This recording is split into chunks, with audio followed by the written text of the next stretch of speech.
Ponemos en tus manos en esta jornada para suplicarte que escuches nuestras plegarias, nuestras súplicas, en las cuales llevamos todo aquello que también nuestros hermanos depositan como confianza en nosotros para que lo presentemos ante ti.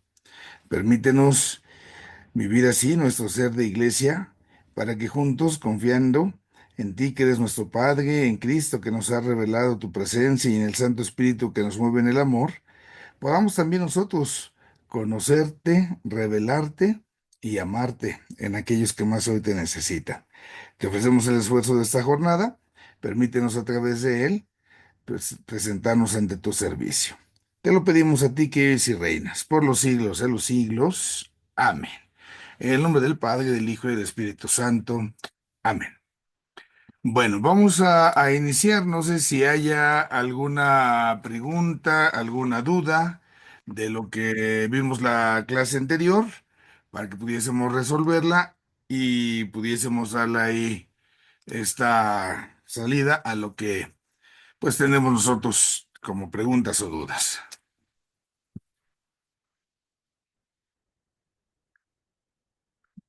Bueno, creo que No, estamos padre, gracias. muy bien, gracias. Vamos entonces a pasar a nuestra sesión número 9, que tiene que ver justamente con esta parte de lo que son las herejías en torno al tema de la Santísima Trinidad. Voy a compartir la pantalla. Déjenme aquí acomodar también para que podamos ahí ir viendo. Ok, ahí estamos. Bueno, tenemos esta partecita, entonces ahora que es de todo este tema de las herejías trinitarias. Y en ese sentido, pues es importante que también nosotros, pues nos demos cuenta, ¿no? Cómo se va gestando la enseñanza de la Trinidad en el magisterio, pero también cómo al mismo tiempo se va a hacer frente a una serie de herejías que se van a ir presentando en torno a estos temas de la Santísima Trinidad. Y es fundamental que vayamos entendiendo ahí los términos. Antes de pasar a especificar lo que vemos en cada uno de estos elementos, a grosso modo explicaré lo que es el magisterio, lo que son las herejías, para que ahí nos entendamos y ya después podamos entrar a lo específico. Entonces, cuando nosotros hablamos de la presencia de Jesús en la vida de la humanidad, sabemos que Jesús viene a la revelación, viene a revelarnos, ¿no? ¿Quién es el Padre? ¿Quién es Dios? Es Padre. Y esta revelación es entonces lo que el Señor Jesús pues concede justamente a la humanidad. Cada uno de nosotros tenemos como seres humanos la oportunidad de conocer a Dios a partir de Cristo.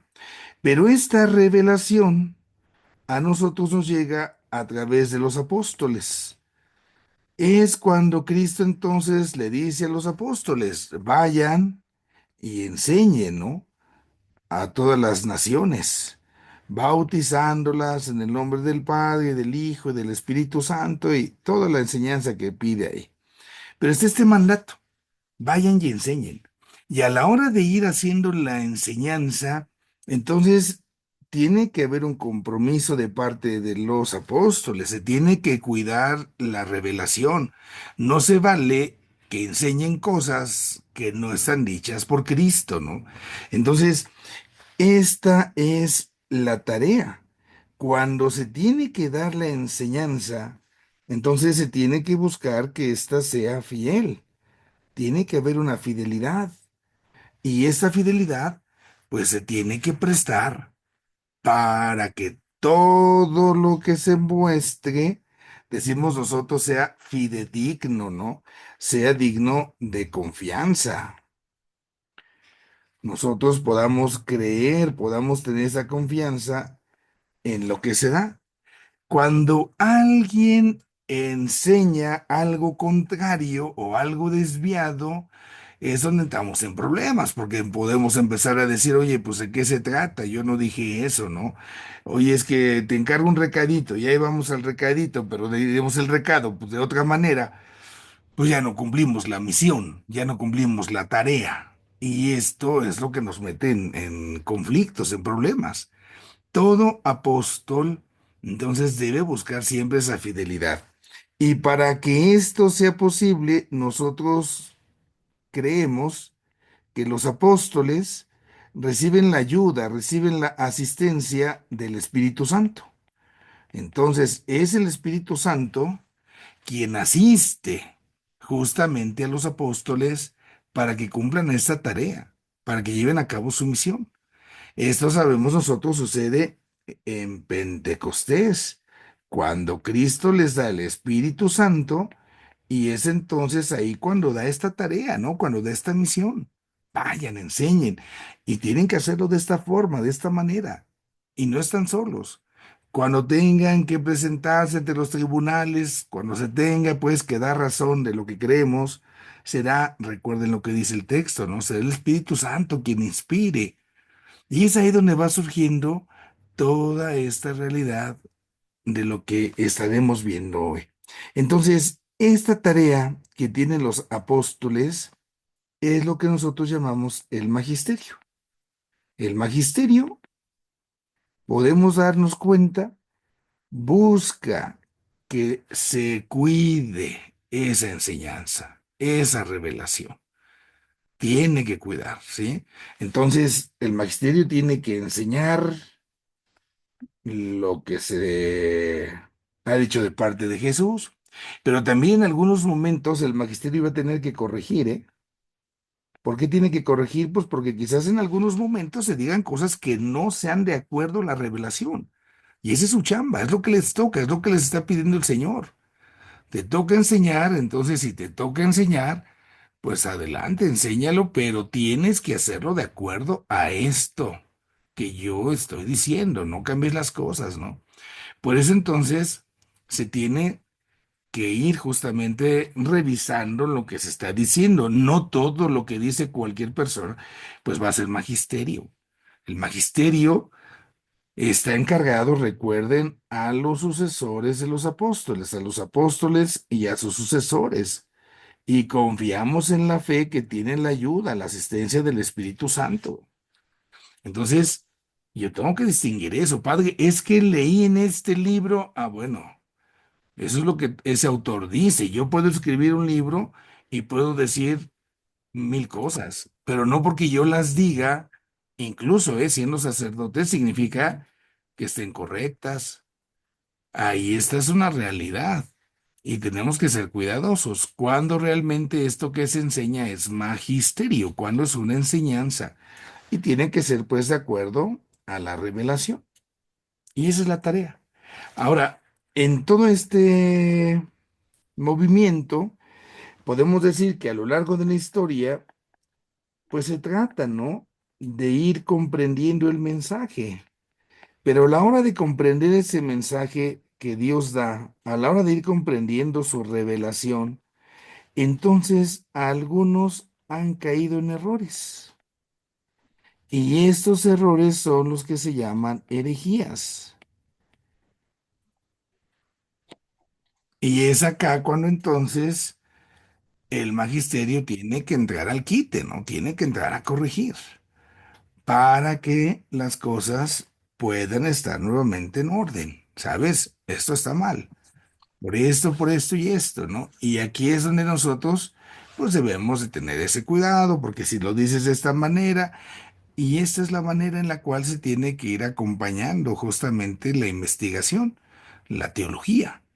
La teología va como profundizando, va queriendo encontrar las formas, las maneras de ir encontrando las palabras incluso más adecuadas para ir hablando de esta realidad, de lo que Dios nos dice en la revelación. Pero si en algunos momentos se cometen herejías, pues en esas herejías nosotros tenemos la ayuda del magisterio. Entonces, quien comete una herejía, por parte del magisterio recibirá justamente, ¿no? Oye, ¿sabes qué? esto está mal, por esto y esto y esto. Y se le invita a la persona, ¿sabes? Pues cambia esto porque tu doctrina está mal, por esto y esto, ¿no? Ya si la persona quiere cambiar, pues ya, no hay bronca. Si la persona no quiere cambiar y se monta en su macho, como decimos, ya se pone en la necedad, bueno, ya cada quien tomará sus propias decisiones y entonces ya a esta persona pues se le indicará, bueno, esta persona es un hereje, ¿por qué? Porque está diciendo cosas que son contrarias a la fe, a lo que creemos, a lo que Cristo nos ha enseñado. Y es acá donde entonces hoy nos vamos a ubicar. Bueno, de aquí de esto, de lo que es el magisterio, de lo que son las herejías, antes de que entremos a ver lo que tenemos ya muy específico del magisterio y las herejías de la Santísima Trinidad, ¿alguna pregunta, alguna duda en torno a esto, de lo que es magisterio y lo que son las herejías? No, padre. Gracias, Conchita. Sí, yo sí, padre. Buenas tardes. Hola, Claudia, dígame usted. Mire, bueno, esto de las herejías, bueno, a mí me resulta un poco complicado de repente identificar cuando nosotros podemos, ¿cómo podemos nosotros identificar una herejía? Obviamente no lo dice el magisterio, ¿verdad? No lo dicen ustedes. Pero ahorita usted lo dijo bien claro, incluso los sacerdotes llegan a cometer algunos errores. ¿Cómo nosotros podemos saber o que es una o que están cayendo en una herejía? Nosotros debemos de tomar en cuenta que nuestro punto de medida es la revelación, que es lo que realmente dijo Dios. Y ahí nosotros la revelación pues la tenemos en la escritura y en la tradición, no las tradiciones, aclaro, la tradición. Entonces, aquí en esta partecita es muy importante que nosotros seamos muy prudentes, seamos muy cuidadosos. Cuando hay algo como que no cuadra, ¿no? Hay algo como que me huele mal, digamos, como que un instinto, vamos a ponerlo así, como que esto que están diciendo, pues como que no me cuadra. Entonces, vamos y preguntamos, cuestionamos, bueno, ¿qué es lo que dice la revelación? En alguna circunstancia, hoy leí en la mañana, por ahí en los comentarios, acerca de los niños que mueren sin bautizar. ¿Se van a salvar o se van a condenar? Porque entonces se pone el bautismo como condición, ¿no? Para que se pueda uno salvar. Si yo dijera que un niño sin bautizar se condena, entonces estaría yendo en contra de la revelación. ¿En razón de qué? Del actuar y del querer de Dios. Dios en su voluntad quiere que todos los hombres se salven. Esa es la parte que dice. Y entonces yo tengo que comprender que el actuar de Dios no se queda limitado a los sacramentos, que el actuar de Dios rebasa esos sacramentos y que hay formas, ¿no? Bíblicamente incluso hay esa cita tan hermosa, ¿no? Donde dice, dejen que los niños se acerquen a mí, por ejemplo. Entonces, ahí es donde nosotros nos podemos dar cuenta que hay algo que no cuadra, que no ajusta, y es donde ya uno tiene ahí, por ejemplo, que voy a misa y escuché algo como que no está bien de parte de quien lo dice, bueno, pues vamos preguntando. Escuchaba yo un comentario también de unas personas porque un padre decía que los animales sí van al cielo. Entonces el padre hacía la precisión, pero ojo, a partir de un autor, decía, un autor del siglo segundo, San Justino, decía que los animales van al cielo y que la diferencia respecto a los seres humanos es que ellos no ven a Dios. Los seres humanos, dado que son los únicos seres espirituales, sí son los que van a contemplar a Dios, pero un ser animal no. Y entonces, pues ya viene el debate. ¿Se van o no los animales al cielo? Y ahí tenemos nosotros que empezar a comprender qué significa el cielo. El cielo, pues primero recordemos que no es un lugar, no es un sitio. El cielo es el más allá y nos referimos a la relación que se tiene con Dios. Y esas relaciones de seres personales. Y un animalito no es una persona, simple y sencillamente. Entonces no puedo hablar del cielo en ese sentido para un animal porque no tiene una relacionalidad personal. Pero él lo aclaró muy bien, el padre. Lo que dice este autor, ahí él se salva, digamos, el padre. ¿Por qué? Porque no está diciendo la iglesia dice. Si él hubiera dicho la iglesia dice, a ver, padre, espérame. Mira, aquí el catecismo de la iglesia, ahora sí. el magisterio, el catecismo de la iglesia nos enseña que, la Sagrada Escritura nos dice que, a ella. Entonces, esa es la manera en la cual nosotros podemos, así como ir ubicando cuando se hace una afirmación de quien sea. El mismo obispo, aunque es sucesor de los apóstoles, también debemos recordar, el magisterio se ejerce cuando es en comunión con los demás obispos, no que él solo, porque hay obispos que también se han equivocado en este sentido, ¿no? Y esta parte es también en materia de fe. Podemos encontrar a papas a lo largo de la historia que en su conducta, pues tienen actos de moral, pero bastante reprobable, ¿no? Pero en su doctrina, que es la enseñanza, entonces ahí las cosas, pues no, ahí no hay ningún asegún, ¿no? Entonces, son realidades que tenemos que cuidar. Pero siempre, siempre es importante, ¿no? Que nosotros purifiquemos lo que a veces escuchamos, lo que a veces se dice, bueno, quién lo dice, quién lo enseña, para que no caigamos en pues sí, las malas interpretaciones. Ujú. Padre, entonces, padre, buenas tardes. Hola. Entonces, buenas tardes, padre. María Elena, por acá.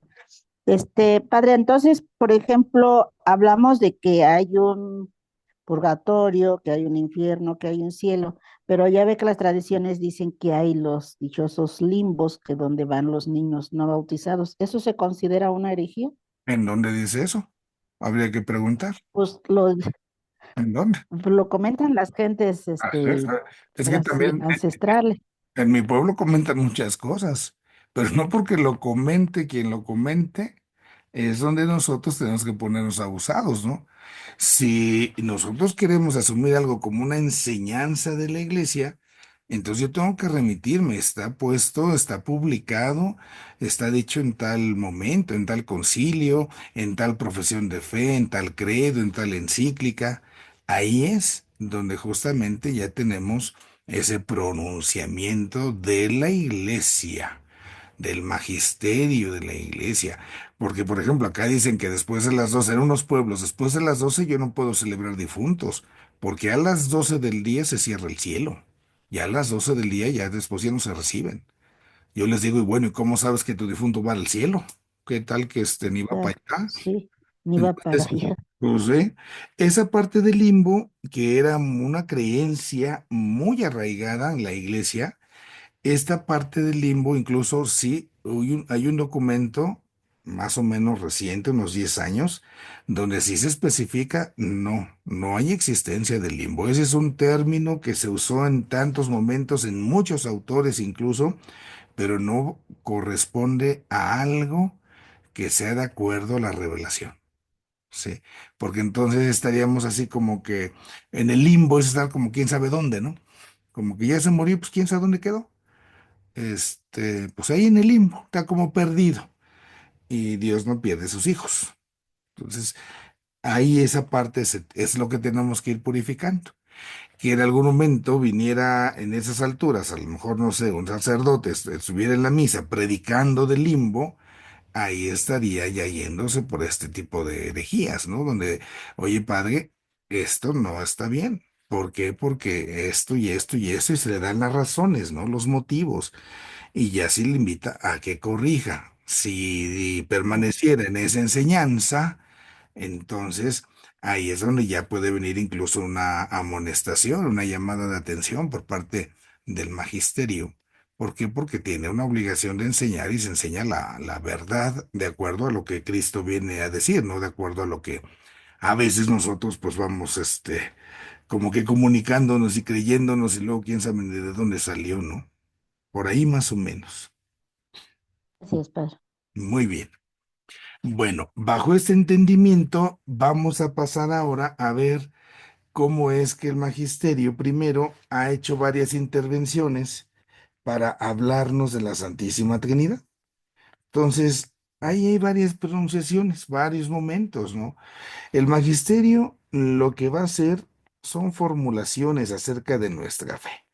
Una formulación de la fe es un credo, por ejemplo. Es la profesión de fe, no es lo que nosotros creemos. Y entonces vamos a ir viendo algunos textos. Está uno que se llama Carta a Dionisio. En esta carta a Dionisio se saca un elemento muy importante porque ahí se dice que es necesario afirmar que el verbo está unido a Dios, ¿sí? Entonces, aquí se nos dice en esta carta que el verbo está unido, en este caso, a Dios, hablamos de Dios Padre, y que el Espíritu Santo permanece y habita justamente en Dios, ¿no? Entonces, esto lo vamos a profundizar más adelante, solamente lo menciono ahorita por nombre. Esto es lo que se llama un solo Dios y el concepto es la pericóresis. Es una palabra griega. Y pericóresis, dicen, ay, quién sabe qué suena, se oye como bien rara, pero es bien fácil de entender, como cuando van al baile. Y entonces está el fulano, está la fulana, va el fulano y le dice, oye, ¿quieres bailar? No, pues que sí, ¿no? Y entonces el fulano le pone la mano a esta fulana y empiezan a dar vueltas y vueltas. Y bueno, parece que hasta bien ensayado, no sé cuánto tiempo, porque ni se equivoca, ¿no? La vuelta las iba para abajo, para los lados y para no sé dónde. Y tal cual, como si hubiera ensayado hace 1000 años. Hay una sincronía, pero maravillosa. Entonces, ya no hablamos de dos personas, hablamos de una pareja. O sea, están como tan unidos que ya no son dos, sino son uno. Así más o menos entendamos esto. Como si dentro de la Santísima Trinidad hubiera una danza, ¿sí? Una danza divina, donde el Padre, el Hijo y el Espíritu Santo se juntan tanto, que son una sola persona. Es una sola persona. Y ahí nosotros decimos, no una persona, no, un solo Dios. Son tres personas, pero es un solo Dios. Entonces, ahí es donde tenemos esta enseñanza. Viene más adelante el concilio de Nicea.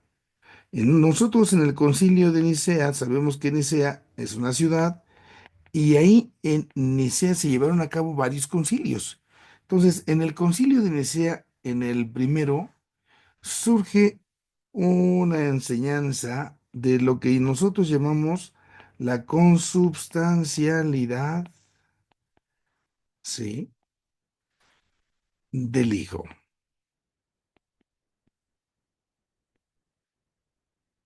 Y ahí entonces está en el credo. Creemos en un solo Dios Padre y en un solo Señor Jesucristo, Hijo único de Dios. Decimos nosotros de la misma naturaleza del Padre, ¿no? Antes decíamos de la misma substancia, de la misma naturaleza. Por quien todo fue hecho y paz, ¿no? Es consubstancial al Padre. ¿Qué significa esto de lo consubstancial? Miren. Imagínense ustedes que están haciendo agua de Jamaica y entonces ponen la Jamaica ahí en el agua y la ponen a hervir y ya a la hora de poner la coladera para que se quede solo el agua, entonces lo que queda, ujú, vamos a ponerlo así, lo que subsiste ahí en la coladera es la Jamaica, ¿no? Ya lo que hicimos fue colar, ¿no? Entonces juntamos el agua con la Jamaica, ya se estuvo hirviendo, pum, se juntó, ¿no? La Jamaica desprendió su sustancia y ya después la separamos y al separarla, lo que quedó es entonces la Jamaica, ahí quedó en la coladera. Pensemos así, con esta analogía, con esta comparación. Nosotros tenemos una substancia. Si quitamos todas las cosas que no son substanciales, es decir, lo que es accidental, por ejemplo, en el ser humano es accidental el tamaño. Puede ser que haya personas grandotas, chiquitas, medianas. el peso, que estén gordas, flacas, que a lo mejor podemos ver personas que sean de este color de piel, del otro, de aquello. Puede haber muchas cosas que son accidentales, pero si yo quito todo eso, lo que me va a quedar al final es el ser humano. Esto es la substancia, la esencia, ¿no? Eso es lo que queda. Entonces, nosotros hablamos que el Hijo y el Padre tienen la misma substancia. Son Hijo y Padre. Y en esto ubicamos que son de naturaleza divina. Son un solo Dios. Entonces, esta es la parte de la substancia, lo que queda, lo que permanece. Y nosotros creemos que el Padre, el Hijo y el Espíritu Santo tienen una misma naturaleza, una misma substancia. Más adelante tenemos otro concilio. Este será el concilio llamado de Constantinopla. También ahí en Constantinopla van a llevarse a cabo varios, no me equivoqué acá, mm, van a llevarse a cabo varios concilios aquí en Constantinopla. Aquí en este lugar se lleva ya a cabo la redacción final del credo. Por eso al credo que hacemos en la misa le llamamos el credo niceno de Nicea constantinopolitano, que de veras ahí es donde ya se termina todo esto. Y aquí, entonces, ya de una manera muy clara, ahí en el credo, se hace una distinción entre una substancia, aquí hablamos de Dios, es decir, un solo Dios, y tres personas. Ujú.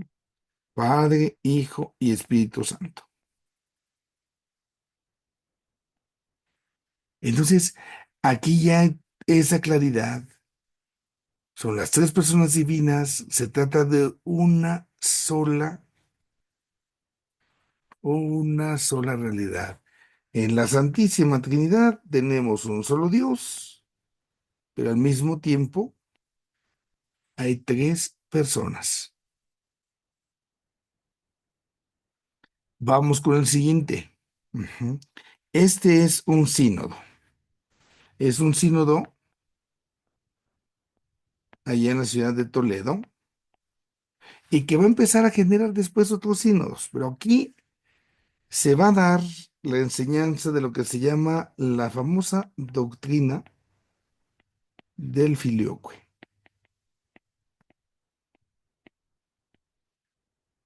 Esa doctrina del filioque, ¿qué es lo que va a subrayar? ¿De qué se va a tratar?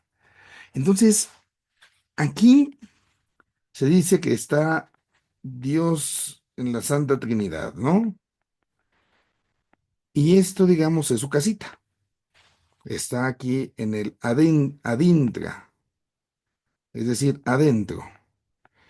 Ahí adentro, en la casa, está Dios, que es Padre, que es Hijo y que es Espíritu Santo. Y vamos a suponer en la comparación, pues que un día están así como que viendo las necesidades que hay, y el Padre y el Hijo están así como que platicando, y el Espíritu Santo también, y necesito, ¿no? Que alguien vaya a salvar a los seres humanos. Y entonces viene la salida. Esta salida, este salir, ¿sí? Este salir se va a dar entonces bajo el nombre de las misiones. Tenemos la misión del Hijo, sale de la eternidad y viene entre nosotros, y tenemos la misión del Espíritu Santo.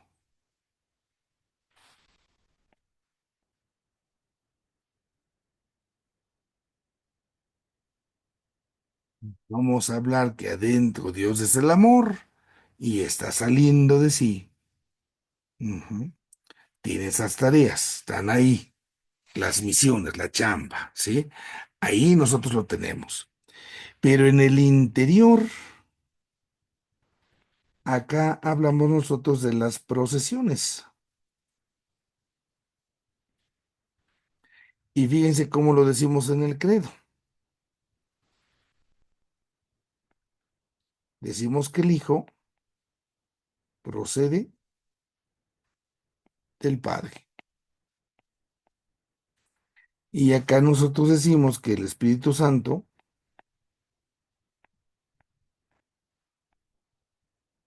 procede del Padre y del Hijo.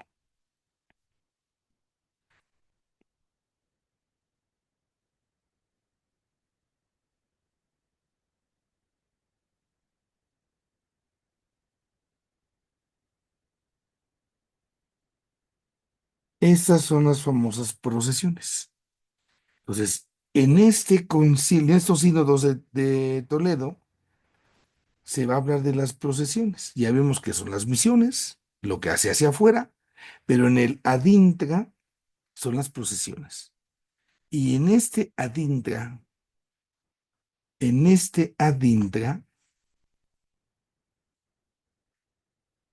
nosotros nos encontramos con esto. Padre, perdón, las procesiones, las adintras, serían la doctrina de Filioco, ahorita vamos para allá. ¿Sí? Ahorita, vamos ahí pasito a pasito. Entonces, hacia adentro es de donde procede. Ahora, aquí hubo un detallito. En la iglesia de este lado del mundo, la iglesia católica de este lado del mundo, nosotros decimos que del Padre y del Hijo procede el Espíritu Santo. Del Padre y del Hijo. ¿Sí? Pero del otro lado, los hermanos ortodoxos, la iglesia ortodoxa, aquí fue donde empezamos a tener algunas distinciones. Y entonces dicen que el Espíritu Santo procede del Padre, del Hijo, y le quitan la I. Entonces, si lo graficamos, quedaría como así. Ujú. Nosotros decimos del Padre y del Hijo. Esa es la parte de nosotros. Y del otro lado, ujú, esta Y, la Y, diríamos hoy, es justamente donde viene ese conflicto, ¿no? Hablando de estas procesiones, de donde estas procedencias, y aquí entonces es donde surge también una distinción. Quedamos ahí más o menos ahora sí. La del filioque, perdón, es esta. Esa es la del filioque. Ajá. Es esa partecita, ¿m? Donde se habla justamente de la forma, la manera, la procedencia.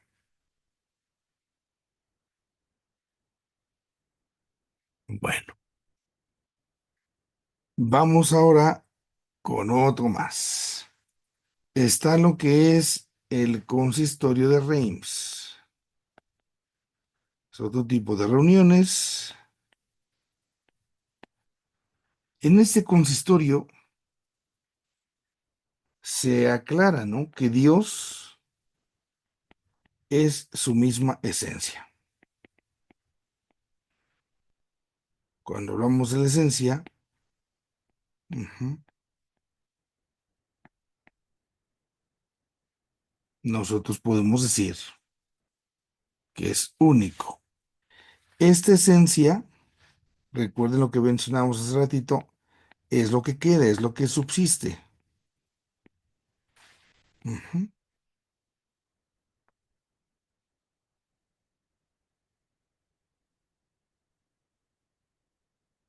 Por lo tanto, aquí encontramos esta parte, ¿no? Como las personas divinas,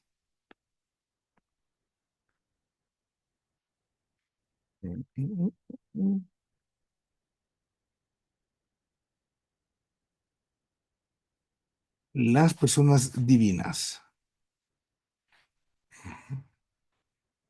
en la esencia, en lo que subsiste, ujú, no son distintas.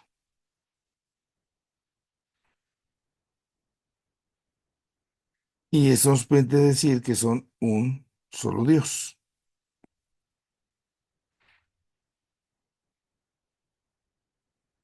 Ahí es ese consistorio de Reims, afirmándonos que se trata de un solo Dios,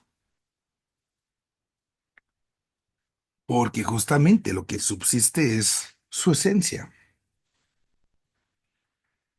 Otra afirmación más está presente en el Concilio Cuarto Lateranense. El Laterano es una basílica, San Juan del Laterano, donde siempre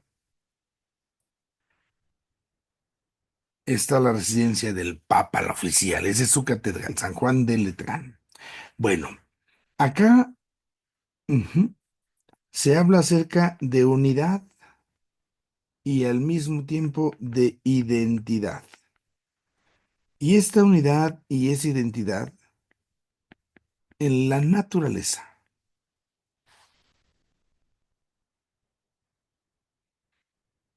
Esta partecita es donde entonces nos permite afirmar que el Padre tiene la misma naturaleza que el Hijo y que el Espíritu Santo. Es decir, un solo Dios y ya. Concilio de León, otro concilio,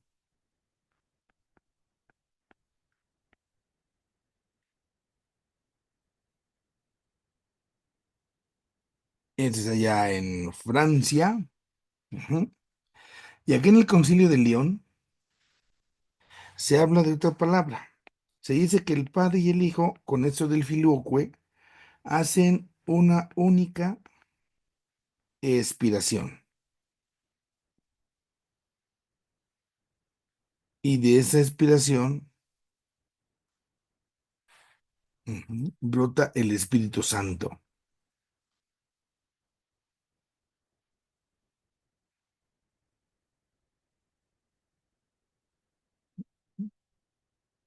Es lo mismo del filioque. Son precisiones que se van a ir dando. Viene más adelante otro concilio, Florencia, Italia.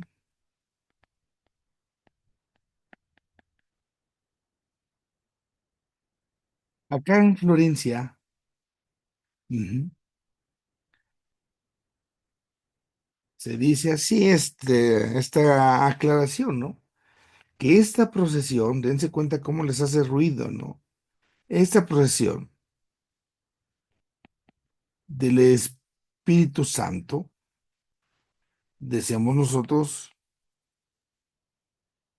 es por el Padre y el Hijo.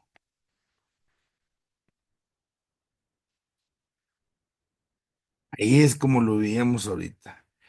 Pero también aquí se aclara, con tal de tener paz, hay igualdad cuando se dice que el Espíritu Santo procede del Padre por el Hijo.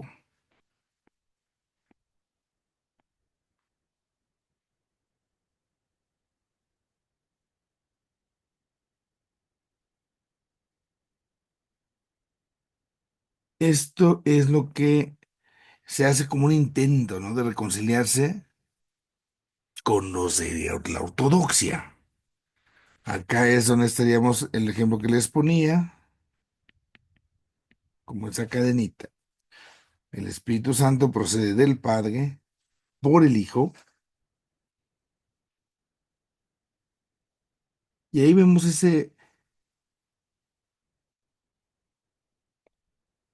ese tema. Ya se van tratando, ¿no? Al final la conclusión es esta. Tanto el Padre como el Hijo son, se dice, principios de la consubstancialidad del Espíritu Santo. Sea cual sea el camino, al final son consubstancialidad, ¿no? Del Espíritu Santo. Ese está el principio. Ujú.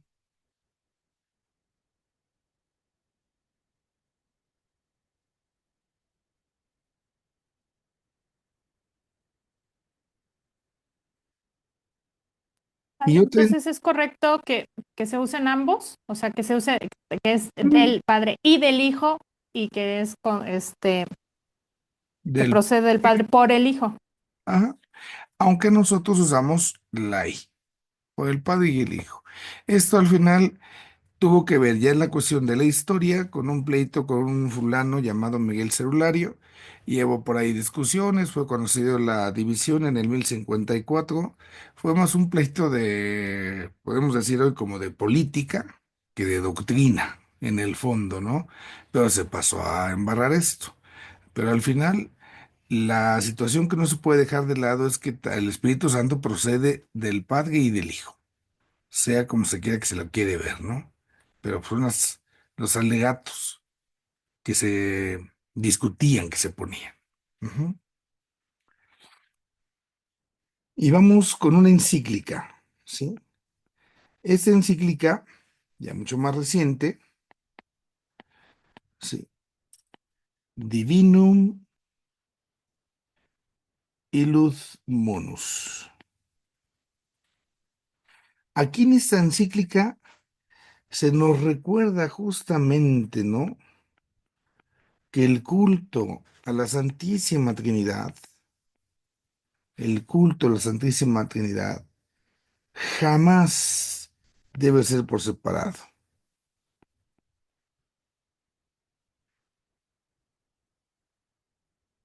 Jamás, jamás.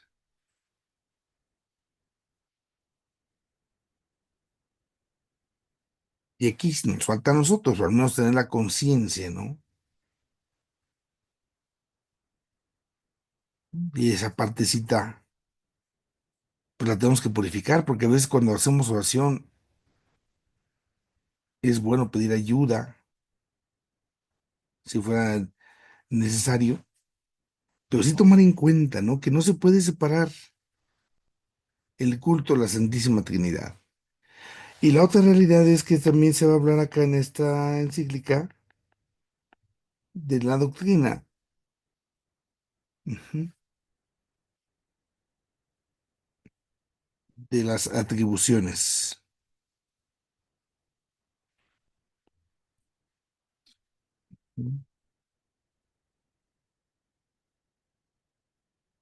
¿Cuáles son las atribuciones? ¿Cuáles son los atributos que le corresponde a Dios uno y trino? Y se van especificando. Entonces, ahora sí, el magisterio hace este tipo de precisiones y aclaraciones a través de documentos que justamente pues se trata de ir respondiendo a las preguntas, a los comentarios que están presentes. Esta es la partecita que nos corresponde, ¿no? ¿Cómo tenemos nosotros que hacer la tarea? Pues justamente repasando, digamos, las enseñanzas del magisterio para que tengamos un culto que sea cada vez más puro a la Santísima Trinidad, que lo conozcamos mejor, que lo precisemos mejor y ahí podamos nosotros dar ahí este sentido. Bueno, hacemos aquí entonces esta pausa, estas herejías, para ver si preguntas, comentarios.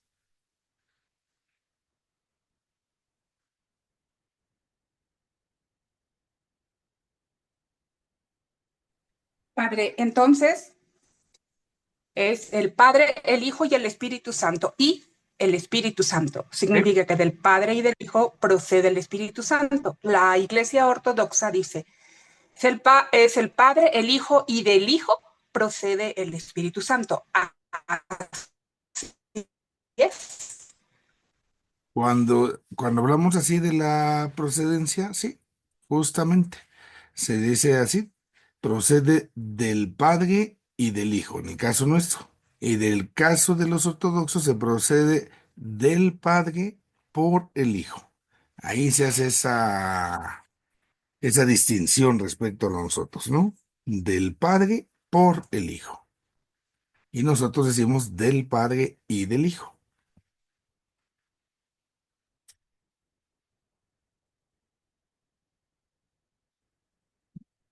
Sí, quedamos ahí. Se me Padre, congeló, tengo una. perdón, ahí Sí, padre, la sí, anterior. padre, muchas gracias. Pero en sí viene pues siendo lo mismo, ¿no? Es un solo Dios verdadero con tres personas distintas, con ministerios diferentes, pero donde está el Padre está el Hijo y donde está el Hijo está el Espíritu Santo. Tal cual, Gracias, Padre. tal cual, Flor. Sí, ahí nada más la palabra sería más adecuado las misiones, son los envíos, ¿no? Y en este caso las procesiones, las procedencias. Procede de. Eso lo vamos a profundizar un poquito más, tal cual. Ahorita no estamos haciendo como los pronunciamientos en general y los vamos a ir arañando, digamos, un poquito más para la cuestión ya doctrinal. Es como nuestra entradita ahorita. Ujú. Ahora sí, vamos con Tere, tiene su micrófono abierto. Iba a preguntar, Tere. No. Entonces vamos con Claudia, quien más iba a preguntar también, ¿verdad? No, padre, muchas gracias. Nada más quería ver qué era el consistorio, pero ya leí que es la prolongación del sínodo. Ajá. Ahí nosotros, por término, se sigue usando en la cuestión de la creación de cardenales. Es como la reunión, el consistorio para la creación de cardenales, ¿no? Se sigue ampliando. Al final, todo ese tipo de reuniones, nosotros podemos tener así como que muchos nombres, muchas categorías, y tendrán distintas realidades, sus finalidades son las que van variando, ¿no? Pero, pues acá, en lo que refiere a la cuestión de la enseñanza magisterial, propiamente ya nosotros las vamos poniendo en la cuestión de los concilios. En la cuestión de los sínodos, ahorita es donde se va haciendo como los cambios, ¿no? Que el Papa va promoviendo.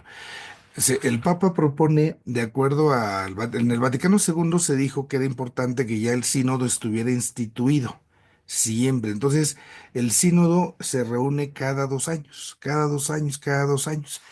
El sínodo está compuesto por representantes de todo el mundo, obispos, laicos, o sea, por representantes, digamos, de toda la iglesia. Ajá. Y el Papa pone delante de ellos un tema. Y a partir de esto se hace un análisis. Se pone lo que es el instrumento de trabajo, el instrumento labori se llama.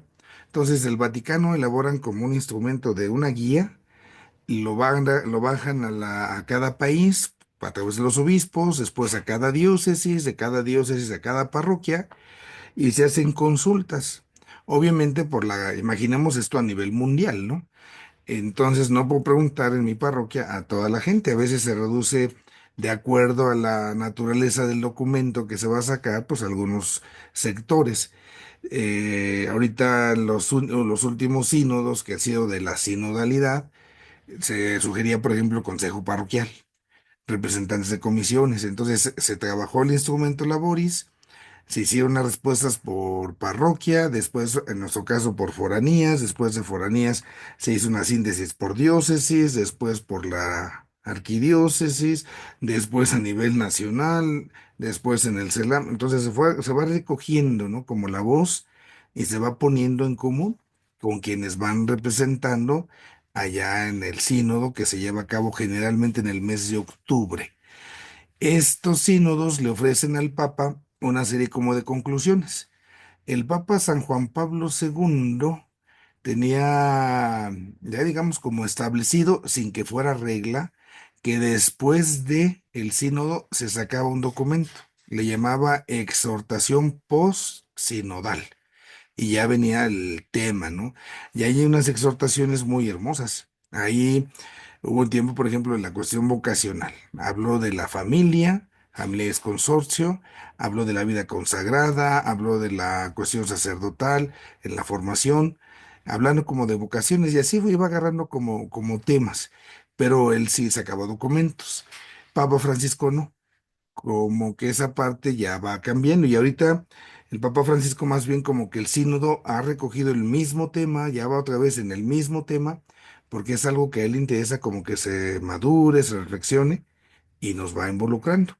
Ya de ahí tendrá que salir pues la enseñanza seguramente en algún momento, algún documento, alguna serie de reflexiones que vayan iluminando como parte de la enseñanza, ¿no? Magisterial y que es muy debatible. Todo eso, la cuestión de la sinodalidad, es debatible en razón de cuál es el sitio, la forma, el camino de ir escuchándonos, ¿no? Como iglesia.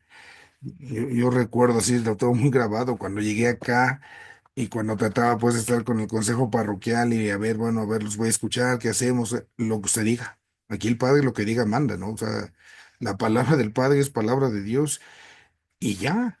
Entonces, pues para uno es muy cómodo en ese sentido, ¿no? Entonces, destrabar esas partes es bien complicado. Es complicado, ¿por qué? Porque al final también es bueno, yo me hago un lado, o sea, no es mi responsabilidad, te toca a ti. Y es un estilo, una floja, pero más o menos es así como se funciona, ¿no? En esa parte.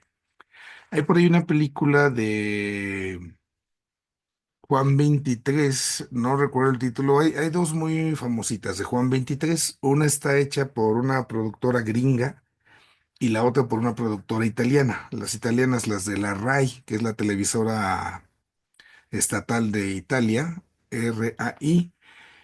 Ellos de la RAI tienen todas las de los papas, de los últimos papas del siglo XX. Esa, cuando habla del papa de Juan 23 habla de cómo se convoca el Concilio Vaticano II. Y es muy interesante porque retrata muy bien una escena donde no se quería, o sea, hay una parte de la iglesia que no quería el concilio. Hay una oposición muy fuerte. Entonces, bueno, pues no podemos hacer que no. Y entonces, cuando se hace el instrumento de trabajo, ya no era instrumento de trabajo, o sea, ya estaba todo hecho. Nuestro equipo ya lo hizo, pues ya nada más que vengan de todo el mundo a poner la palomita. Y fue un pleito muy grande al inicio en el Vaticano II, donde se levantó la voz, hubo la queja, o sea, ¿a qué venimos? ¿O vamos a ser escuchados o nada más vamos a palomear? Y es cuando todo aquello que ya se había elaborado se ha lado y viene, ¿no? Pues el elaborar, el discutir. Entonces es muy interesante cómo se va dando este jaloneo, que al final, bueno, pues nosotros le apostamos ahí al Espíritu Santo, ¿no? Es bonito. Y ahí lo retrata muy padre en esa película. Ahí en el internet, en YouTube ya anda por ahí y en gloria.tv, ahí hay mucho, mucho material de ese tipo de películas de santos y eso. Gloria.tv. Bueno. Padre, entonces ahorita el año jubilar también así fue puesto o eso ya está decretado de que del año 300 ya se tenía que hacer el año jubilar, así por años. Primero cada 100 años, cada 50 y ahora cada 25. Entonces eso ya fue decretado así o también se hizo así como los sínodos. El año jubilar viene incluso desde antes, ahora sí, desde el Antiguo Testamento. En el Antiguo Testamento, en la Escritura, está establecido la forma en cómo eran los jubileos. El jubileo tenía una estructuración de 7 años, agarrando el ejemplo de la creación. Y era una especie de justicia social, donde, por ejemplo, si yo tenía la tierra y la estaba cultivando, entonces, por ejemplo, al séptimo año tenía que dejar descansar la tierra. Y era como para que la tierra volviera a darnos, ¿no? Era esa parte ahí misma de permitir que la tierra se recuperara. En la cuestión de las deudas, dado que todo era de todos, porque las cosas no son de nosotros, son de Dios, nosotros somos administradores, entonces al hacer un préstamo o al vender mi terreno, por ejemplo, yo vendo mi tierra, al final el precio de la tierra se medía en torno a la cantidad de años que faltaban para el jubileo, porque en el jubileo todo tenía que regresar a su primer dueño. Entonces, si yo te vendo mi tierra ahorita y faltan tantos años, faltan muchos años, es más cara, porque la vas a poder usar mucho tiempo y vas a poder sacar mucho fruto. Si ya nada más faltaba un año para que fuera el jubileo, ya nada más es más barata porque nada más vas a poder sacar, digamos, una cosecha, porque cuando llegue el jubileo me la tienes que regresar. Digamos, era como prestar lo que se había repartido, ¿no? Entonces, esa era la lógica. El gran jubileo era a los 50 años, 7 por 7, 49. Entonces, el año 50 revestía un carácter muy especial. De ahí es donde se retoma justamente ya en la iglesia. Y sí, se fue estableciendo esta costumbre y ya desde, como decía usted ahí, los años, se fue viendo, primero 100 años, 50 años, luego se decía, bueno, cada 25 años para que por lo menos en la vida nos tocara a todos un jubileo. Y la experiencia es en orden, pues, a los medios de salvación que Dios da, ¿no? El jubileo es esto, ¿no? Esa parte de salvación para acercarnos a los medios salvíficos, pero no debería jamás de perder su resonancia social, nunca. Esa es la esencia. En el jubileo del 2000 hubo ahí a nivel mundial, en ese sentido, muchas iniciativas de San Juan Pablo II, donde se logró, por ejemplo, que algunos países condenaran las deudas a otros países, especialmente allá en África, o disminuyeran o quitaran intereses. Fue como signos muy palpables, ¿no? Visibles de esos esfuerzos jubilares, que era esta parte de retornar, digamos, en la justicia a lo que Dios nos ha dado. Esto lo encontramos ahí en la escritura, ahí viene en la Biblia, y desde ahí, bueno, ya es como se han ido pues estableciendo, ¿no? El Papa hacía una advertencia hace poco y es muy cierta, y sobre todo ya en la zona, pues, obviamente en Roma, por el peregrinaje. Tristemente, a veces esto se convierte en esos lugares en un gran negocio, pero terriblemente, pues la derrama económica que se mueve por la cantidad de peregrinos que hay es increíble, ¿no? Y entonces esta parte hay que cuidarla, hay que cuidarla mucho, porque ya en ese sentido si se mueven, pues, cuestiones materiales que obviamente suscitan Ya ambiciones, se vuelve políticas todo eso, sí, dineritos, corrupcioncitas. sí. Entonces, por ahí un poquito la cosa, ¿no? Bueno, vamos con Isela, tenía usted su mano levantada, si iba a preguntar algo. Sí, gracias, padre. Es que me quedé ahí un poquito donde dijo, el padre y el hijo son principios de ya no alcancé a ver si decía de la conbustancialidad o substancialidad. Consubstancialidad, hija. Ajá, Ok, la consubstancialidad del sí. Espíritu Santo. Entonces, cuando hablamos de la substancialidad, recuerden, yo les ponía el ejemplo ahorita de la Jamaica, ¿no? Fue lo que se me ocurrió, es lo que queda, ¿no? Lo substancial, lo que subsiste. Y cuando le ponemos el con, es lo que subsiste en los tres. Entonces, digamos, si quitamos pudiésemos decirlo así, ¿no? Si quitamos lo que tiene de propio el Padre, el Hijo y el Espíritu Santo, lo que nos quedaría sería la Ujú, divinidad. Ese es ahí, por eso son consubstanciales en esa ok. partecita. Ujú. Sí, gracias, padre. Muy bien. Pues terminemos haciendo nuestra oración para encomendarnos al Señor y continuar la próxima sesión justamente ahora con la parte de las herejías que en ese proceso de reflexión se llegaron a cometer. En el nombre del Padre y del Hijo y del Espíritu Santo. Dios Padre bueno, te agradecemos por estos momentos en que en tu nombre estuvimos congregados, con humildad nos ponemos en tus manos y te pedimos que escuchando nuestras plegarias nos concedas también a nosotros acercarnos cada día más a ti. Permítenos conocerte más y más a través de Jesús, que conociendo y recibiendo al Señor Jesús, movidos por el Santo Espíritu, podamos seguir cada día penetrando en el verdadero significado de ser hijos tuyos. Todo esto, Padre Dios, te lo pedimos por Cristo nuestro Señor. Amén. Y la bendición de Dios Todopoderoso, Padre, Hijo y Espíritu Santo, descienda sobre ustedes y les acompañe siempre. Amén.